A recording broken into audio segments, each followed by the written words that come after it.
여러분 안녕하십니까? 뉴스투데이 제주입니다. 원희룡 지사가 제주를 문화예술의 섬으로 추진하겠다며 17년 만에 제주 섬문화축제를 부활시키겠다라고 밝혔는데요.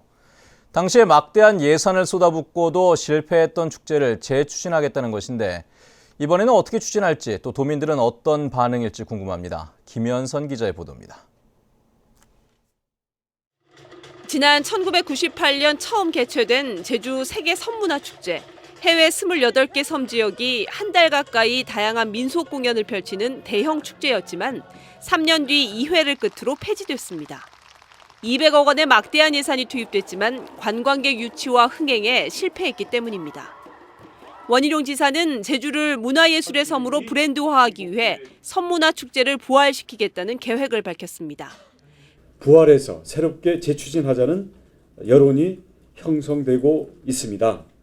그에 따라 앞으로 도민 의견을 수렴하고 축제 개최에 따른 행정 절차들을 면밀하게 검토해서 단순한 민속 공연 대신 기후 문제와 같은 섬 지역의 공통 관심사를 축제로 승화시키겠다는 겁니다. 2018년 개최를 목표로 세부 내용은 문화예술위원회에서 논의하기로 했습니다. 관광시장을 다변화하는 계기가 될 것으로 보고 있지만 관주도의 대형 축제 추진에 대한 공감대 형성은 만만치 않을 것으로 보입니다. 고유의 트렌드를 갖고도 나가려고 해야지 전 세계 모든 축제를 보면 그 지역 주민이 주체가 돼가지고 지역 주민들이 제대로 하는 축제지 왜 이게 자꾸 바깥쪽으로만 하냐 이거예요.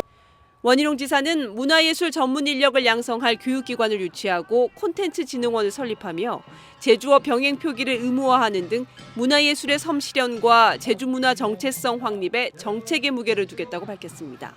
MBC 뉴스 김현선입니다.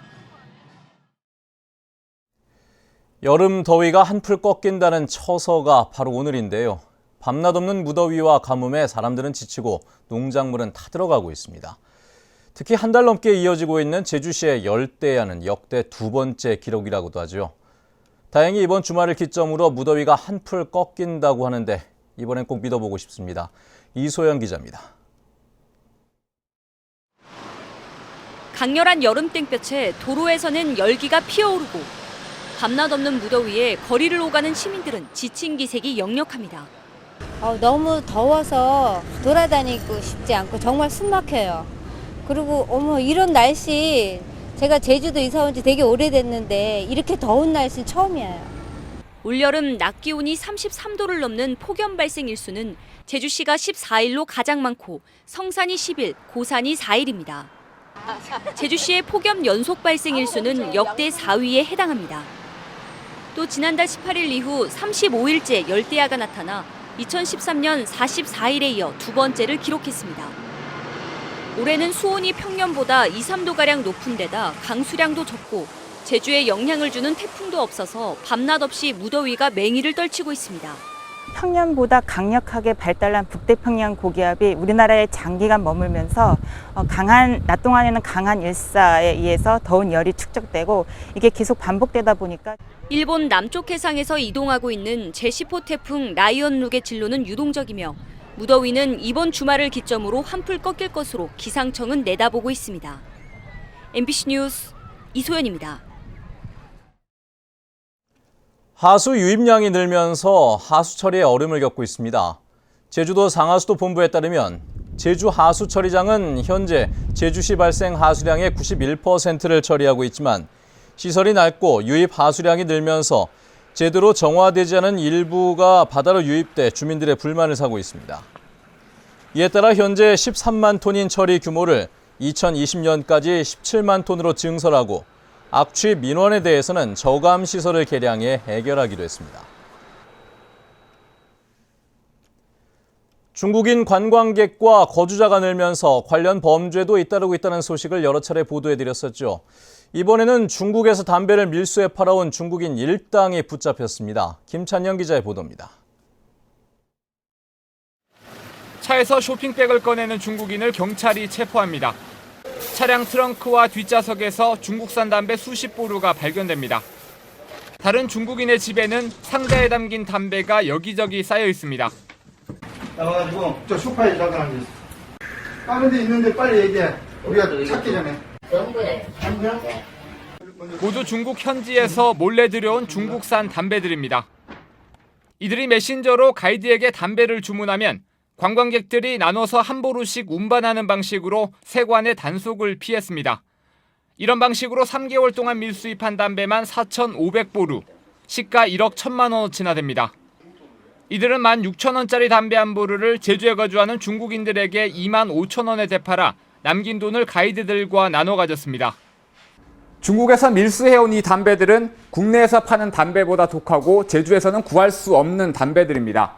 피해자들은 중국인들이 제주에서 입맛에 맞는 담배를 찾는다는 점을 노려 범행을 저질렀습니다. 제주에 상주하는 중국인은 17,000여 명. 5년 새 6배 가까이 늘면서 이제는 중국인만을 대상으로 하는 시장까지 생겼습니다. 채팅방을 이용해가지고 중국인들끼리의 범행을 이루어지고 소비까지 다 이루어졌다. 중국인들 간에 일어난 범행이다. 경찰은 담배를 밀수입한 중국인 5명을 불구속 입건하고 이들을 도운 가이드들을 쫓고 있습니다. MBC 뉴스 김찬현입니다. 서귀포시 성산읍의 한 포구에서 렌터카가 추락해 60대 운전자가 숨지는 사고가 그젯밤에 발생했는데요. 올 들어 비슷한 사고가 4건이나 발생해 대책 마련이 시급하다는 지적이 나오고 있습니다. 김항섭 기자입니다. 흰색 승합차가 식당 앞에 바위와 부딪힌 뒤 방향을 틀어 포구 쪽으로 돌진합니다. 주변 사람들이 손 쓸 틈도 없이 차량은 바닷속으로 가라앉았습니다.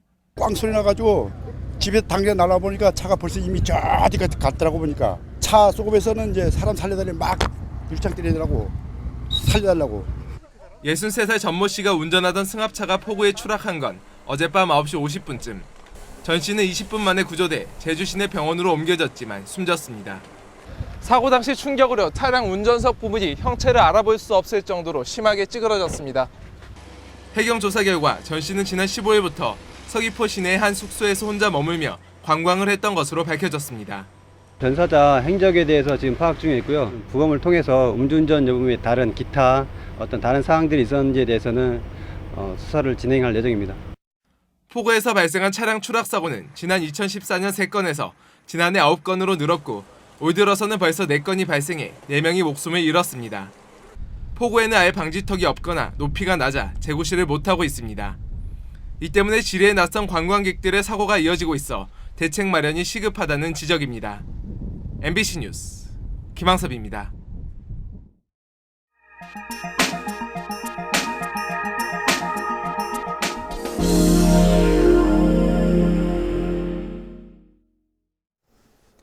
전 세계적으로 인기를 끌고 있는 포켓몬고 게임이 우리나라에서는 강원도 속초, 고성 등의 지방에서 실행이 되면서 인기를 끌고 있는데요.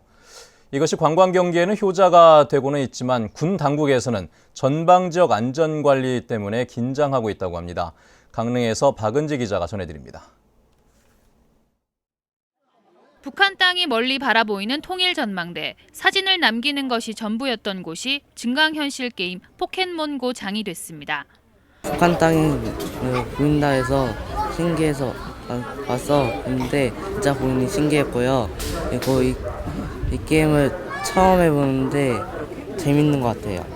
전 세계 열풍을 몰고 온 포켓몬고 게임이 동해안 전방 지역에도 실행되면서 군이 안전대책 마련에 나섰습니다.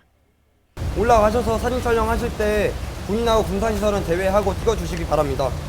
민간인 출입 통제선이 있는 제진 검문소부터 게임과 관련해 안내문을 나눠주고 도로변에는 군사 작전 지역임을 알리는 현수막이 걸렸습니다. 관광객 안전을 위한 안내 방송도 20분마다 실시되고 있습니다. 게임에 열중해 민간인 통제 구역을 벗어나게 되면 각종 사고 위험이 높아지기 때문에 게임 이용자들의 주의가 필요합니다.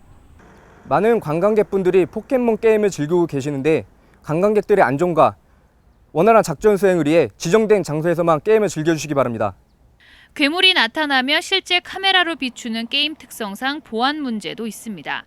게임 열풍과 피서철이 겹치면서 고성 지역에만 전년보다 20%의 관광객이 늘어난 가운데 전방 지역 관리를 위한 군 당국의 긴장감도 이어질 전망입니다. MBC 뉴스 박은지입니다. 세계 자연유산 환경부담금 도입 여부가 내년 상반기에 최종 결정됩니다. 제주도는 최근 워킹그룹 워크숍을 열어 세계 자연유산 예약 탐방제와 자연유산 입장료 현실화, 해설사 동행 의무화에 대해 연말까지 논의한 뒤 시행 여부를 결정하기로 했습니다. 또 관광객을 대상으로 한 환경 부담금은 전문가 토론회를 거쳐 내년 3월까지 최종 결정할 계획입니다.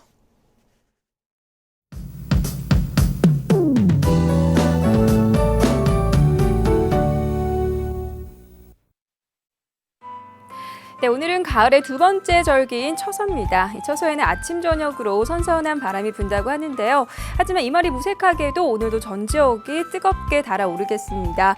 남부와 서부 지역에는 폭염주의보가 내려진 가운데 숨막히는 폭염이 기승을 부리겠고요.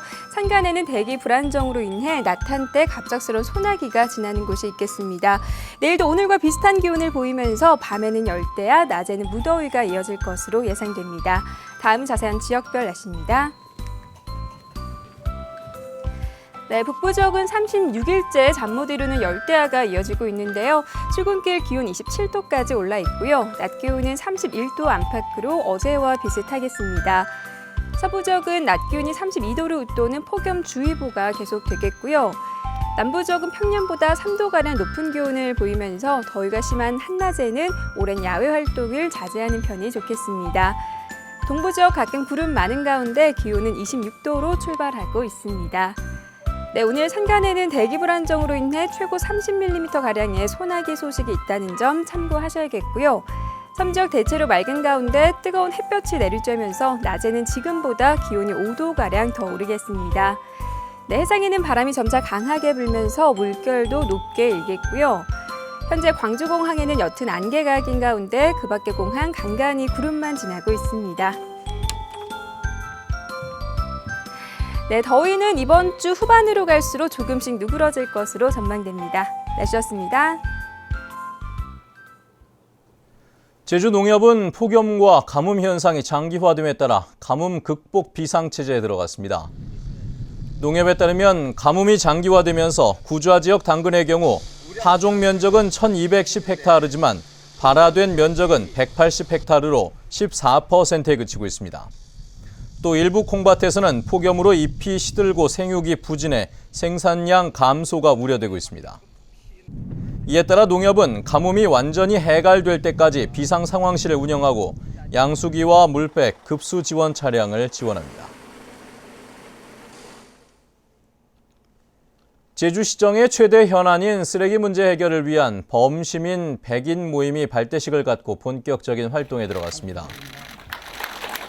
100인 모임이 실천 가능한 과제를 선정하면 제주시는 분석과 적용, 평가 등을 거쳐 정책을 추진하게 됩니다. 한편 제주시의 1인당 쓰레기 배출량은 전국에서 가장 많아 쓰레기 처리 대란이 벌어지고 있습니다. 제주도 감사위원회는 지난 4월 도내 건설 관련 업체 대표 등과 함께 태국에 골프 여행을 다녀온 제주시 공무원 A씨에 대해 주의 처분을 요구했습니다. A씨는 업체로부터 접대를 받지는 않았지만 연차 사용의 목적과 달리 업체 관계자와 골프 여행을 가 사회적 물의를 일으켰고 공무원의 품위를 손상시켰다고 감사위원회는 밝혔습니다. 올가을 도내 입주 예정 아파트가 1000여 가구에 이르는 것으로 나타났습니다.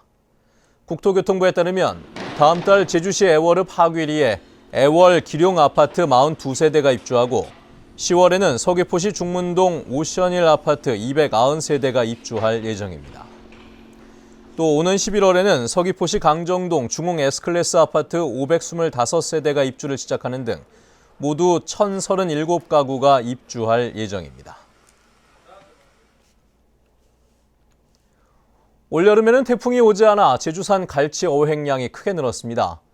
수협에 따르면 지난 6월부터 이달까지 제주산 갈치 위판량은 1070톤으로 지난해 같은 기간보다 80% 증가했습니다. 이에 따라 지난 봄 1kg에 3만 원대를 호가하던 갈치 가격은 17,000원대로 떨어졌습니다. 수협은 올여름에 태풍이 오지 않고 제주 근해에 갈치 어장이 형성돼 어획량이 증가한 것으로 분석했습니다.